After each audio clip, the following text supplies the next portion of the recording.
মার্কিন president Donald ট্রাম্পের পর এবার অবৈধ অভিবাসী নিয়ন্ত্রণে বিল আনছে ভারতের মোদি সরকার। শুক্রবার শুরু হওয়া সংসদের বাজেট অধিবেশনে পেশ করা হবে ইমিগ্রেশন অ্যান্ড ফরেনার্স বিল, যা রাখা হয়েছে প্রস্তাবিত 16টি বিলের তালিকায়। এ নিয়ে বিতর্ক চলছে ভারতের রাজনৈতিক মহলে। এই বিলের বিষয়ে জনসম্মুখে মুখ খুলেননি প্রধানমন্ত্রী নরেন্দ্র মোদি। বিভিন্ন সরকারি সূত্রে বিরোধী নেতারা জানান, বাংলাদেশ থেকে অবৈধভাবে ভারতে আসা মানুষজন ঠেকানোর কার্যক্রম আরও জোরদার ও কঠোর করাই এই বিলের উদ্দেশ্য। ভারতে বসবাসকারী অবৈধভাবে আসা মুসলমানদের চিহ্নিত করা ও বৈধভাবে আসতে চাওয়া মানুষজনকে ঠেকাতেই সরকারি উদ্যোগ নিয়েছে বলে দাবি বিরোধী মহলের, যার মূল লক্ষ্য ধর্মীয় মেরুকরণ।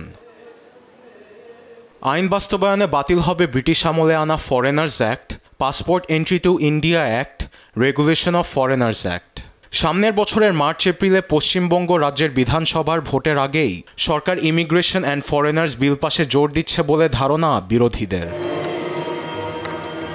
অধিবেশনে ইমিগ্রেশন অ্যান্ড ফরেনার্স বিলের সঙ্গে পেশ করা হবে ওয়াকফ বিল। ইসলামের পথে ভারতীয় মুসলিমরা দান করে আসছে বিপুল পরিমাণ সম্পত্তি ও হাজার হাজার একর জমি, সেগুলো নিয়ন্ত্রণের জন্য সরকারের হস্তক্ষেপ নিশ্চিত করবে ওয়াকফ বিল। বিলটি সরকার সংসদের যুগ্ম কমিটির কাছে পর্যালোচনার জন্য পাঠানো হয়। এ নিয়ে বিরোধীদের আনা একটি সংশোধনীও গ্রহণ করেনি বিজেপি নেতৃত্বাধীন কমিটি।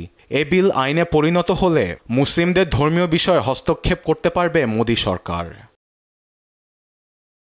আরবেদ আফসার, নিউজ ডেস্ক, দেশ টিভি।